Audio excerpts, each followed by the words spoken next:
So within IntelliJ, let's close this one and then open the customer in here. And to able to create a table to our database, we have to mark annotation is table. And the next one is entity in here.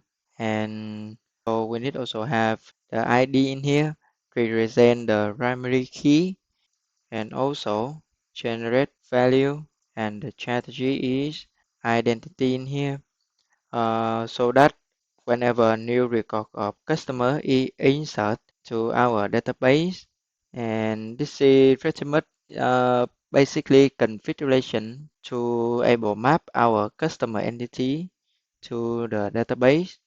So let's run again. And so you can see in here, if we have create table customer in here, if we have the ID, address, email, the name, and the primary key is ID in here. Go back to the browser, under customer database, open schema.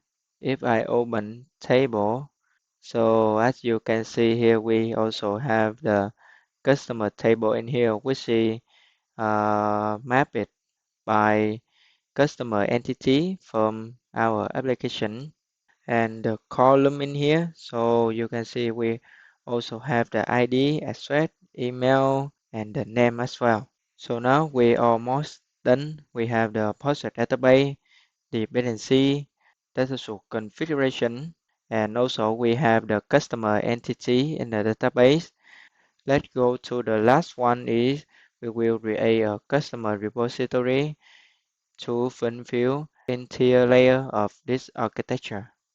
So go back to IntelliJ, close this, and under customer package, I would like to create a class is customer repository, and this C will be the interface, and then to element CPA repository, just follow is extend CPA repository in here, and it's required for the type of object.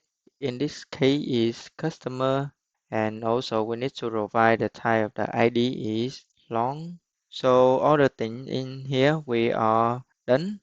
We already set up the controller service and also repository layer. We also have the database is running. Now it's the time to integrate all of this and start send the API request to our application.